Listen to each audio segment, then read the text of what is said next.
this race that you're talking about is just a microcosm of all of the other races playing out across Virginia, where we have the Republican candidate accusing the Democrat of being soft on crime, and then the Democrat saying that the Republican is going to support a complete abortion ban. This has been something that has been driving voters to the polls on both sides. We'll be checking in with you, Katie, throughout the evening as well. Thank you. So, Governor, I lived in Virginia during your administration, and I'm thinking you'll agree with this statement. I mean, even as a journalist, I feel like I wish we could all go back to a time when the car tax was the most divisive issue facing voters. Can you feel me on that? Political polarization is at this fever pitch. So I'd like to talk about one of the big issues driving voters to the polls in Virginia, and that's abortion. Do you think that this debate is driving just as many Republicans to the polls as Democrats? Literally, I-95, Spotsylvania, Stafford, Fredericksburg City could decide control of the Virginia State Senate. So this is one of those razor-close districts that could end up deciding the fate of the House of Delegates. Will it tilt Republican or will it go Democratic? You see that this is a very close race right now, split by only about 2,000 votes between Republican Bill Wolf and Danica Roem on the Democratic side. But if I hit this button right here, now I can break this out and sort of explode those numbers a little more, and you can see the early voting totals, which candidate they favored, the election day totals, and the absentee ballot totals. These numbers are still coming in when you have the incumbent governor who's now been in there 2 years. The midterm elections tend to favor the opposition party. Whether that's a trend that will hold true tonight we'll have to wait and see how that shakes out. But historically, it has not done well for an incumbent governor, as an incumbent president doesn't have a very good midterm election as well. All right, we will see if... When we came over here about 3:45, it was just packed with protesters through here. They were up there in the balcony. We're at the point in this process where the clerk has asked if there is anyone in the House chamber who wishes to change their vote. If no one changes their vote right now, Kevin McCarthy does not have it. He will lose again on a historic 14th ballot. If he's able to convince Matt Gaetz to change his vote to vote for him, or if any of the other Republican members were to change their vote and vote for Kevin McCarthy, McCarthy would win this vote. Can we listen in for a second if we hear anything that's happening?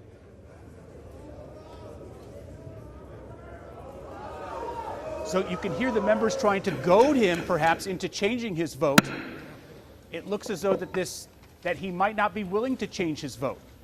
Here's Kevin McCarthy going back to his seat in the front, and unless Matt Gaetz, he would literally have to stand up and approach the front and approach these clerks that are at the front of the House in order to change his vote. If he does not walk up there, or any of the other Republican members who didn't vote for him, if they don't walk up there right now to change their vote, Kevin McCarthy will have lost this round. The left-hand lanes of that particular shot are empty right now, save for that one emergency vehicle coming across the road. The presidential motorcade is imminent on the inner loop of the Beltway. The president expected to take a route from the George Washington Parkway up to the inner loop and then around the Capitol Beltway to an, at this point, unknown destination in Bethesda. We do know that it is for a campaign reception event. And then the president will also be headed back around 5:45. That was according to the information put out by the White House last night. So what you're seeing right there, that is the on-ramp from the George Washington Parkway to the inner loop of the Capitol Beltway. These support vehicles right here, tending to another vehicle that is parked right there. Don't know if that is part of the emergency vehicles or if it's just somebody who's stuck there, because certainly they want to check that car, make sure that the people in that car do not pose any threat to the president nor the car itself.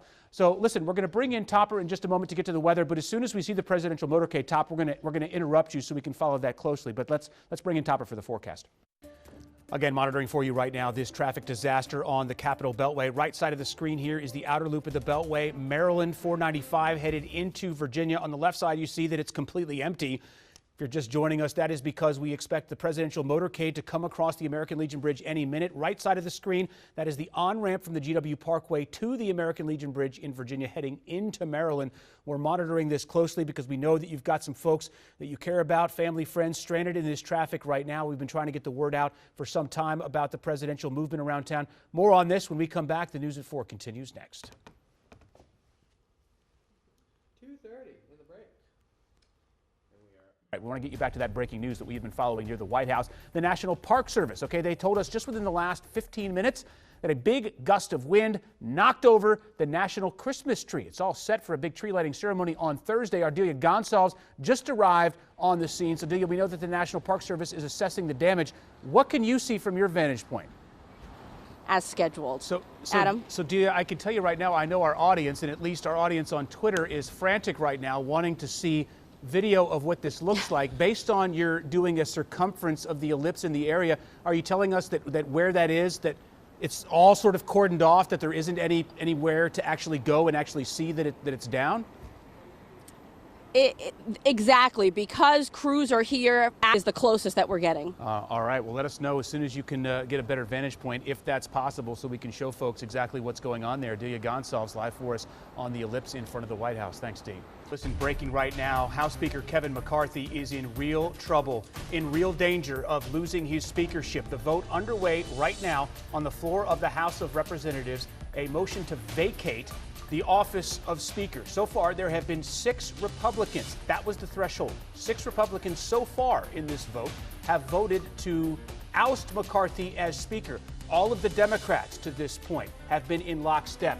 All of them voting to this point to, yes, declare the speakership as a vacant post right now. We are through, as I consult C-SPAN here, we're about 210 votes in, which would mean we have another 220 votes to go. This will probably go on for another 10 to 15 minutes. The clerk there at the center left of your screen is doing a roll call vote, so each member is being asked to record their vote yay or nay. We are keeping a close eye on this, barring at this point any of the Democratic members voting present or not appearing for this vote. It would appear that we are on a path for House Speaker Kevin McCarthy to be ousted as Speaker. We're keeping a close eye on it. More after this.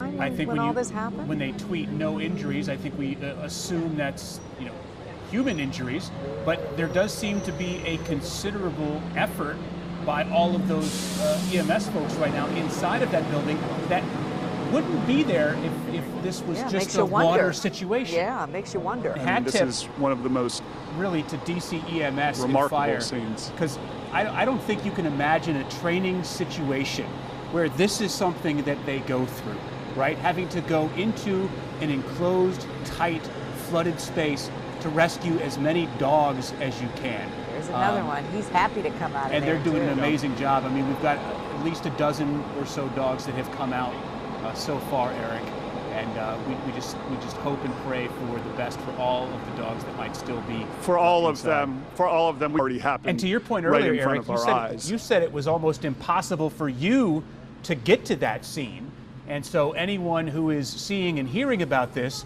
trying to expedite their own journey to district dogs, it might take them quite some time.